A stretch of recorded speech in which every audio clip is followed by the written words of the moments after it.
Hello good morning students, मैं हूँ दीक्षा। आज मैं आपको पढ़ाने जा रही हूँ केंद्रक की संरचना के बारे में। जितनी भी कोशिकाएं होती हैं उनके सेंटर में एक पॉइंट होता है जिसे हम कहते हैं केंद्रक, यानी कि न्यूक्लियस। क्या कहते हैं? न्यूक्लियस। लेकिन कुछ कोशिकाएं ऐसी भी होती हैं जिनमें न्यूक्लियस एब्सेंट होता है, तो वो कहलाती हैं प्रोकैरियोटिक कोशिकाएं। लेकिन जितने भी यूकैरियोटिक प्राणी हैं उनकी कोशिकाओं में न्यूक्लियस पाया जाता है, और ये जो न्यूक्लियस है ये ही समस्त क्रियाओं का नियंत्रण केंद्र है, कंट्रोलिंग चैम्बर होता है। यानी कि ये क्या करता है, हमारे शरीर में जितनी भी क्रियाएं होती हैं उनको कंट्रोलिंग करने का काम कौन करता है? केंद्रक, यानी कि न्यूक्लियस। चलिए देखते हैं केंद्रक की संरचना। जो केंद्रक की संरचना है ये कैसी होती है? गोलाकार या चपटी या तस्तरी आकार की भी होती है। चलिए इसको लिख के पॉइंट्स के रूप में देख लेते हैं। तो केंद्रक की संरचना जो बोर्ड में दिखाई दे रही है वो कैसी है? गोलाकार। यानी कि कुछ कोशिकाओं में केंद्रक कैसे होते हैं? गोल आकार के भी होते हैं, कुछ में चपटे आकार के होते हैं, किसी में तस्तरी आकार के भी होते हैं। ठीक है, तो केंद्रक का कोई निश्चित शेप नहीं होता, ये 3-4 प्रकार के आकार में होते हैं। और हर कोशिकाओं में क्या होता है? केंद्रक होते हैं। प्रत्येक कोशिका में क्या होता है? केंद्रक पाया जाता है। ये कहाँ होता है? कोशिका के मध्य में। तो कोशिका के मध्य में केंद्रक क्या होता है? प्रेजेंट होता है।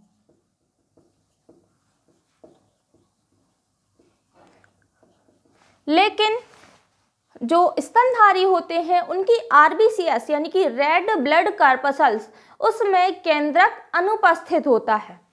कहाँ पर? मनुष्य की यानी स्तनधारी की जितने भी मैमल्स हैं, स्तनधारियों की आरबीसीएस मतलब कि रेड ब्लड कार्पसल्स, आरबीसीएस में क्या होता है? केंद्रक अनुपस्थित होता है, एब्सेंट होता है। ठीक है, तो केंद्रक की खोज किसने की थी? एक वैज्ञानिक थे, रॉबर्ट ब्राउन। कौन से वैज्ञानिक? Robert brown. रॉबर्ट ब्राउन ने सन 1831 में सर्वप्रथम केंद्रक की खोज की थी। कौन से वैज्ञानिक? वैज्ञानिक रॉबर्ट ब्राउन।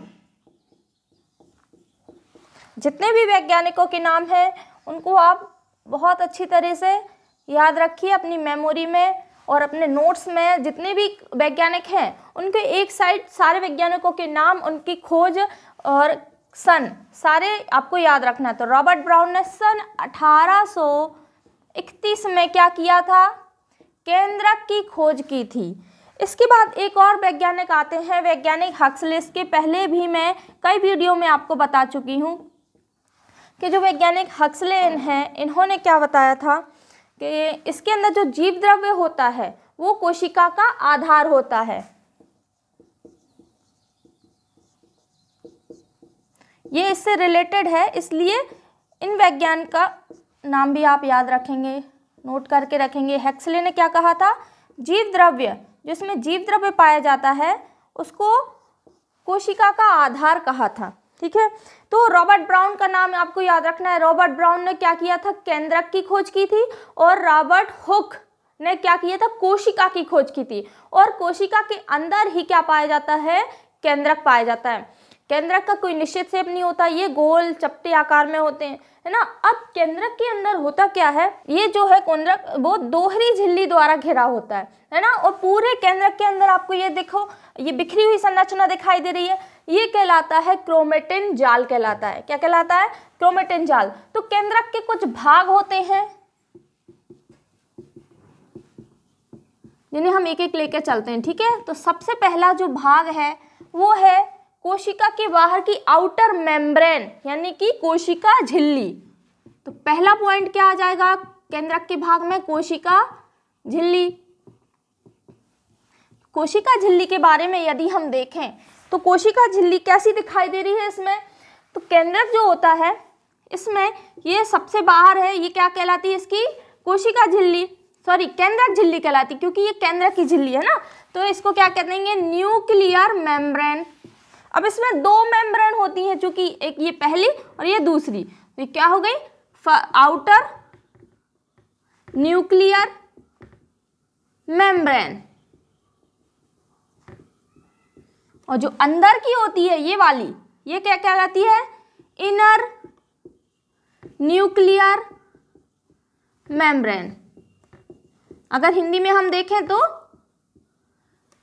बाह्य केंद्रक झिल्ली और आंतरिक केंद्रक झिल्ली। अब बाह्य केंद्रक झिल्ली और आंतरिक केंद्रक झिल्ली के बीच में यहाँ पे स्पेस दिखाई दे रहा है, दिख रहा है ना, तो ये जो स्पेस है ये कहलाता है इंटर न्यूक्लियर स्पेस। क्या कहलाता है, इंटर न्यूक्लियर स्पेस। ये जो स्पेस दिखाई दे रहा है दोनों झिल्लियों के बीच में, उसे हम कहते हैं इंटर न्यूक्लियर स्पेस। तो हम केंद्रक झिल्ली के बारे में क्या लिखेंगे कि जो केंद्रक होता है वो दो केंद्रक झिल्लियों के द्वारा घिरा होता है। कौन कौन सी, आउटर और इनर, है ना, कौन कौन सी, आउटर और इनर।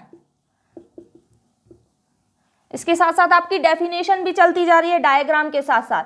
अब जो सेकंड पॉइंट आता है ये आता है कोशिका द्रव्य। ये डॉट डॉट दिखाई दे रहा है पूरे में, ये है इसका केंद्रक द्रव्य। अब केंद्रक द्रव्य है तो केंद्रक के अंदर पाया जाता है, लेकिन ये कैसा होता है, अर्ध तरल होता है। कैसा होता है, यानी कि या तो ठोस होता है ना ही तरल होता है, ये सेमी सॉलिड होता है। अर्ध ठोस या अर्ध तरल अवस्था में पाया जाने वाला प्रोटीन युक्त गाढ़ा पदार्थ क्या कहलाता है, केंद्रक द्रव्य। ठीक है ना। अब जो केंद्रक द्रव्य है ये पूरे में फैला रहता है और इसमें प्रोटीन के अलावा एंजाइम भी पाए जाते हैं, है ना, और राइबोसोम भी पाए जाते हैं। ये सभी पदार्थ इसमें पाए जाते हैं। तो पहला क्या हो गया, केंद्रक झिल्ली, दूसरा हो गया केंद्रक द्रव्य, तीसरा आता है क्रोमेटिन जाल। क्या आता है, क्रोमेटिन जाल। तो जो क्रोमेटिन जाल है ये पूरे केंद्रक में, जो कोशिका केंद्रक द्रव्य होता है पूरे में जाल के समान संरचना फैली रहती है, जिसे हम कहते हैं क्रोमेटिन नेट या क्रोमेटिन जाल कहते हैं। ये क्या होता है, बिखरा रहता है पूरे में, जाल के समान संरचना बना लेते हैं, इसे हम क्या कहते हैं, क्रोमेटिन। जो क्रोमेटिन होता है वो संघनित होकर के, जब सेल डिवीजन होता है तो क्या करता है, ये संघनित हो जाता है और क्रोमोसोम यानी कि गुणसूत्र का निर्माण कौन करता है, क्रोमेटिन जाल। तो ये क्या करता है, गुणसूत्र का निर्माण करता है। कैसे करता है, गुणसूत्र का निर्माण कैसे करता है, जब सेल डिवीजन होता है तो ये क्रोमेटिन जाल आपस में संघनित हो जाते हैं और क्रोमोसोम का निर्माण करते हैं, है ना। अब होता क्या है, गुणसूत्र के अंदर कई आनुवांशिक पदार्थ होते हैं, जैसे डीएनए। तो डीएनए क्या करता है, आनुवांशिक पदार्थ का एक पीढ़ी से अगली पीढ़ी में परिगमन करता है। इसी के साथ साथ कई गुणों का भी क्या होता है, ट्रांसफर होता है।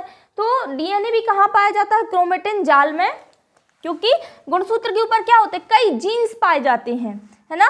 तो डीएनए भी कहाँ होता है, क्रोमेटिन जाल में, और गुणसूत्र पे क्या होते हैं, जीन्स होते हैं।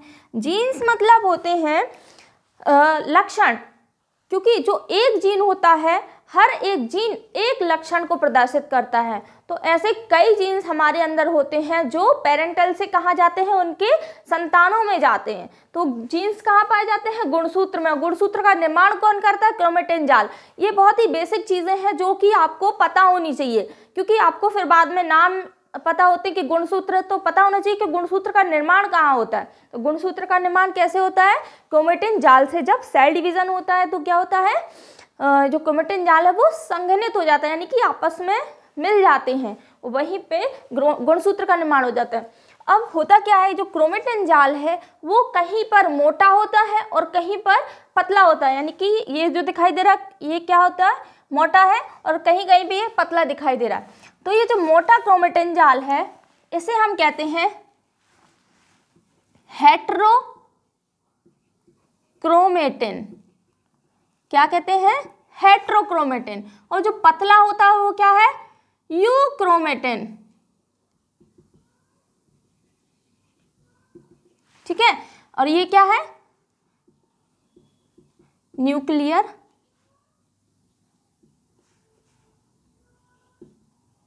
केंद्रक द्रव्य, ठीक है, न्यूक्लियोप्लाज्म कहते हैं इसे इंग्लिश में। आप चाहे हिंदी में नाम याद करें, वैसे तो आपको दोनों टर्म में नाम याद होने चाहिए, हिंदी भी और इंग्लिश भी, लेकिन आप जब भी चित्र बनाए तो उसको इंग्लिश में नाम लिखेंगे, ठीक है, लेकिन आपको हिंदी में भी नाम पता होने चाहिए। केंद्रक द्रव्य, अगर आप चित्र बनाते हैं तो उसका हर एक नाम को आप अच्छे से लिखेंगे, तभी आपके मार्क्स अच्छे आएंगे। ये नहीं कि आपने चित्र बना दिया बस नाम नहीं लिखे, पर चित्र में हमेशा आपको नाम भी लिखने पड़ते हैं, सारे नाम क्लियर होने चाहिए। अगला पॉइंट आता है केंद्रिका। केंद्रिका जिसे हम न्यूक्लियोलस भी कहते हैं। ये क्या है, ये ब्लू कलर की दिखाई दे रही, ये क्या है, न्यूक्लियोलस यानी कि केंद्रिका। केंद्रक के अंदर छोटी गोलाकार संरचना, वैसे तो अगर इन सब में देखेंगे तो ये बड़ी संरचना होती है, लेकिन केंद्रक से हमेशा केंद्रिका छोटी होती है। तो केंद्रक के अंदर जो संरचना दिखाई दे रही है गोलाकार संरचना, उसे हम क्या कहते हैं, केंद्रिका कहते हैं। क्या कहते हैं, केंद्रिका। तो ये कैसी होती है, गोलाकार संरचना होती है, जिसे हम क्या कहते हैं, केंद्रिका कहते हैं। ये जो केंद्रिका होती है ये सेल डिवीजन में सहायता करती है। सेल डिवीजन मतलब कि कोशिका विभाजन में सहायता करती है। कौन करती है, केंद्रिका। तो केंद्रक में कितने भाग पाए जाते हैं, सबसे पहला भाग इसकी आउटर मेम्ब्रेन हो गई, केंद्रक झिल्ली, जो कि 2 झिल्ली होती है, यानी कि केंद्रक दोहरी झिल्ली के द्वारा घिरा होता है। अंदर होता है केंद्रक द्रव्य, और केंद्रक द्रव्य में पाया जाता है क्रोमेटिन जाल। क्रोमेटिन जाल क्या होता है, गुणसूत्र का निर्माण करता है, और ये कहीं पर मोटा होता है जिसे कहते हैं हेट्रोक्रोमेटिन, और कहीं पर पतला होता है जिसे कहते हैं यूक्रोमेटिन। अब क्रोमेटिन जाल के बाद आता है केंद्रिका। ये जो गोलाकार संरचना दिखाई दे रही है ये क्या है, केंद्रिका। तो स्टूडेंट्स यहाँ पर हमारा केंद्रक की संरचना कंप्लीट होती है। अब हम देखते हैं केंद्रक के कार्य। केंद्रक क्या क्या कार्य करता है। इसका पहला कार्य है, ये जो केंद्रक होता है वो कोशिका का नियंत्रण कक्ष है, इसलिए ये क्या करता है, सभी जैविक क्रियाओं को, जो केंद्रक के अंदर जैविक क्रियाएं चलती हैं उनका कंट्रोलिंग कौन करता है, केंद्रक। ये क्या होता है, कोशिका का नियंत्रण कक्ष है, यानी कि कंट्रोलिंग चैम्बर, नियंत्रण कक्ष है। इसलिए ये क्या करता है, कोशिका के अंदर जितनी भी जैविक क्रियाएं होती हैं, जैविक या उसे कोशिकीय भी कह सकते हैं, कोशिकीय क्रियाएं, उनका क्या करता है, कंट्रोल करता है, कोशिकाएं क्रियाओं को नियंत्रित करता है। इसके अलावा केंद्रक कोशिका विभाजन का कार्य भी करता है। कोशिका विभाजन में भी केंद्रक सहायक होता है, और मदद कौन करता है इसमें, क्रोमेटिन जाल।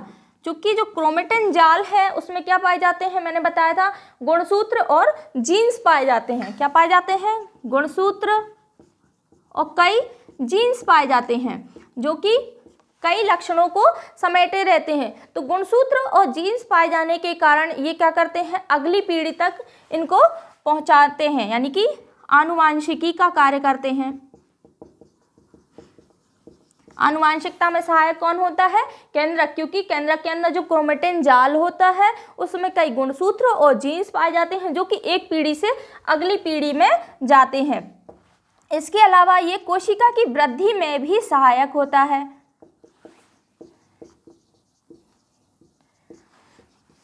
लास्ट है, ये आरएनए का संश्लेषण करता है।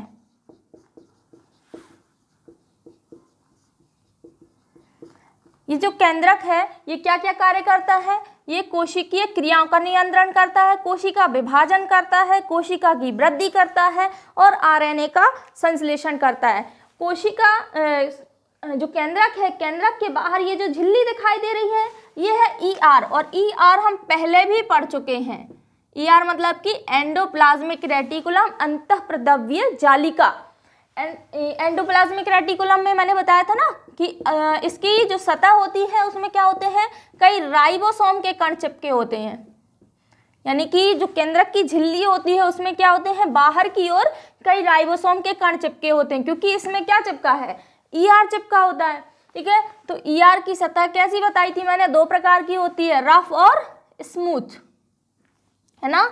स्मूथ कैसे, क्योंकि वहां पे राइबोसोम नहीं पाए जाते हैं, और रफ जहां पे राइबोसोम के कण चिपके होते हैं, है ना। तो केंद्रक की जो झिल्ली होती है बाहर वो मुड़ जाती है और क्या किसका निर्माण कर लेती है, ईआर का निर्माण कर लेती है। यहाँ पे ईआर साफ साफ देख सकते हैं, और ईआर मैं आपको पहले वाले लेक्चर में बता चुकी हूँ।